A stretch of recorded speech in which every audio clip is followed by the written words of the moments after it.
ሰላም ቤተሰብ እንደምን አላችሁ? ዛሬ ደግሞ በሌላ ጥያቄ ተመልሰን መጥተናል። ዛሬ ይዤላችሁ የመጣሁት ጥያቄ አልጀብሪክ ኤክስፕሬሽን ቢሰጠንና ኮኤፊሺየንት ፈልጉ ብንባል እንዴት መስራት እንዳለብን ነው። ከዘንድሮ ሞዴል ጥያቄ ላይ ያገኘሁት ነው። ኦሮሚያ ሞዴል የተሰጣቸው ላይ ወደ ጥያቄው እንገባለን። which one of the following is the coefficient of x cube y in the algebraic expression x plus y the power of 4 ማለት ነው። ስለዚህ x ሲደመር y ላይ በፓወር ኦፍ 4 ላይ x cube እና y ቢሆን የዚህ ኮኤፊሺየንቱ ስንት ነው? ስለዚህ መጀመሪያ ባይኖሚያል ቴረምን ፎርሙላ አፕላይ እናደርጋለን። ባይኖሚያል ቴረም ፎርሙላው ምንድነው? ፎርሙላው a plus b the power of n እኩል ይሆናል n, k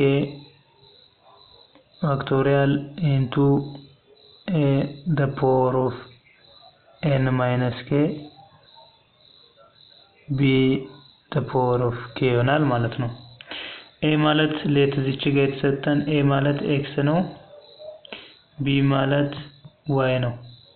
ስለዚህ ይሄ ማለት n ናችን the power of 4 ስለሚል 4 ይሆናል።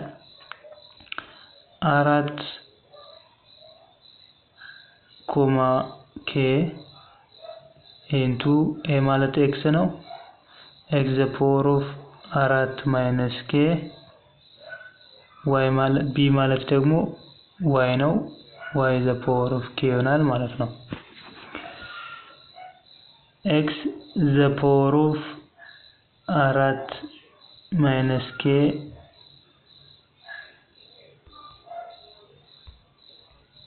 እኩል ይሆናል x cube ሲሆን ከስራቱ x the same ስለሆነ the power እንወስዳለን 4 minus k is equal to 3 ይሆናል። k is equal to 3 ወደዚህ ስትመጣ k1 ይሆናል ማለት ነው። k1 ከሆነ x plus y the power of 4 is equal to x the power of 3 y the power of 1 4, 1 ፋክቶሪያል ማለት ነው። ይሄ ማለት 4 ፋክቶሪያል into 4 minus 1 ፋክቶሪያል 1 ፋክቶሪያል ማለት ነው። ይሄ ማለት ደግሞ 4 ይመጣል። ስለዚህ x plus y into the power of 4 is equal to 4x the power of 3 y ይሆናል ማለት ነው። ስለዚህ ኮኤፊሺየንቱ ስንት ነው? 4 ዲ ላይ ያለው መልሳችን ይሆናል።